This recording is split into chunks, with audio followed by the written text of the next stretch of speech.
All right, so this is your 2020 exam day checklist. I'm just going to go through this with you real quick, and I would like you guys to make sure that you have this for this exam. If you are also taking the APES test, you would want to do 2 separate checklists, okay?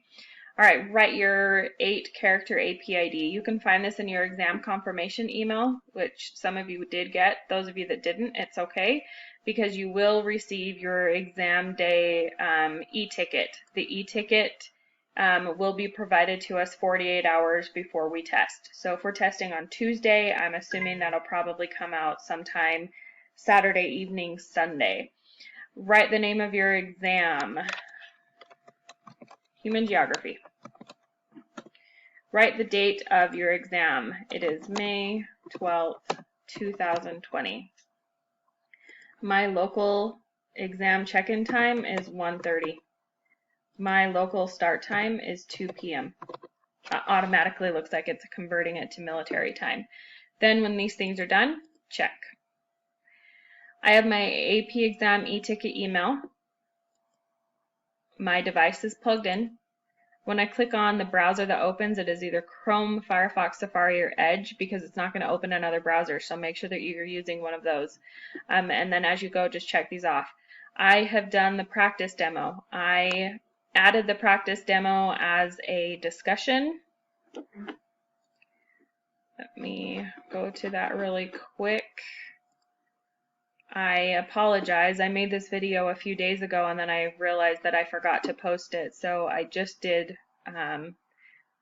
It's the required AP exam demo. So you each need to complete this, and the video itself is about 11 minutes, and you need to watch it. It's really important that you go through it and that you practice this multiple times. Let's see, if I will be typing my exam, I've opened a Google Doc or Word doc or any other document to type my response into. This is what we've been practicing on the FRQs. I've asked you guys to open up a Word doc, rename it as FRQ number whatever, and then with your initials. And then what you're doing is you're copying and pasting that data in. What you'll do on this for the exam, it's going to be just slightly different. What you'll do is I will type my 8-character APID and my initials at the top of each document, in addition to titling it which FRQ it is. So we will not have that until you guys receive your e-ticket.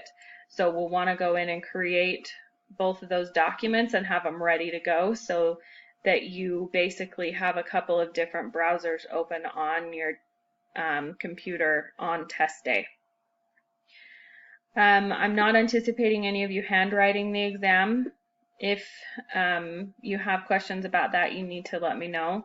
I've reviewed the list of required materials for this. You guys can select this link here and it will allow you to see what the required documents are.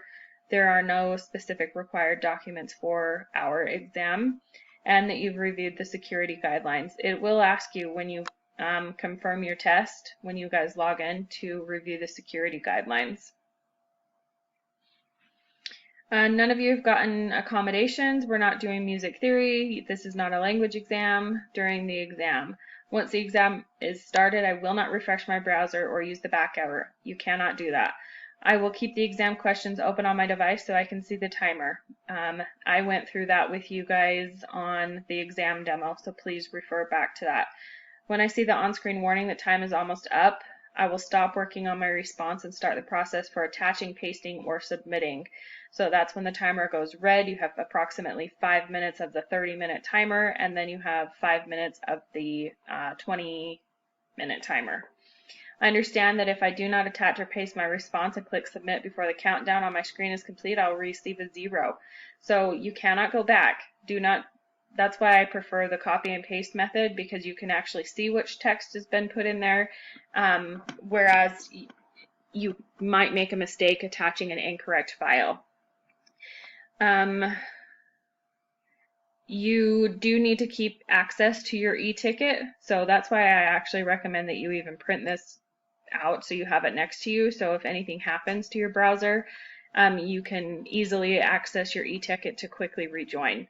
If you cannot rejoin your exam because you've lost too much time, there will be a message at the end of your exam where you can instantly request the makeup test. There are restrictions on what will be allowed. Simply running out of time because you just were continuing to write will not allow you to retake. If you had computer problems, you had internet issues, significant power failures, those type of things would likely qualify, but you would not get to see, basically your score would be invalidated. So if you chose to move forward and already request it, they're not even going to score this exam. So you won't get to pick and choose, oh, I passed this one, so I'm not going to take the other one. Plus, we won't know exam scores until July. After the exam, I will sign into my AP to indicate to the college, university, or scholarship program that wants to receive your score. Some of you may have already set this up in your settings.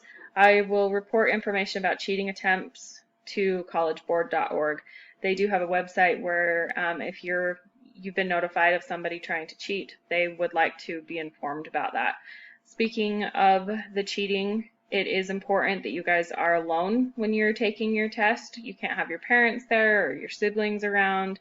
We need to keep the integrity of the AP program so that we can continue to have access to it.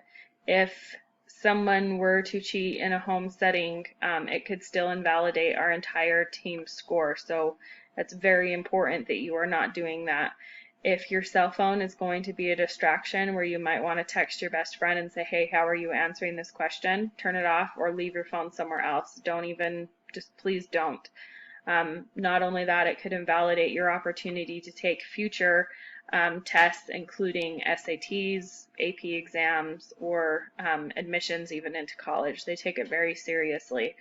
One thing that I haven't mentioned yet that I do need to mention is we are not allowed to discuss the exam, so do not post to social media, do not look it up on social media, don't like a hashtag, don't forward a video, don't share something in a text message.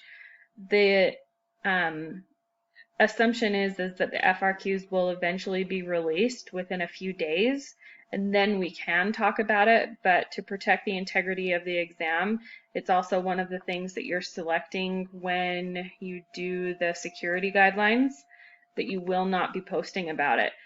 They have already began catching catching kids that are planning on cheating, and they're already pre-invalidating scores.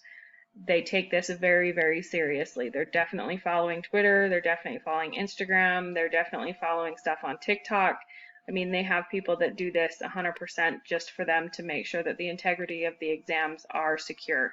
So please do not post anything on social media. Because we haven't been in class, it's been difficult for me to even tell you that, but you should definitely know that that is not allowed. You can't even discuss it with me. You will have more information for about 24 to 72 hours before I do. You guys will actually know what's on the test and I won't until they officially release the information, and then we can digest and talk about it. It's very, very awful for me because you know more than I do. So if you guys have any questions about this checklist, please let me know, but do make sure that you guys are doing the demo for the classroom. Again, that would be this website right here where you would just go straight to the demo and practice doing that a few times. Thanks.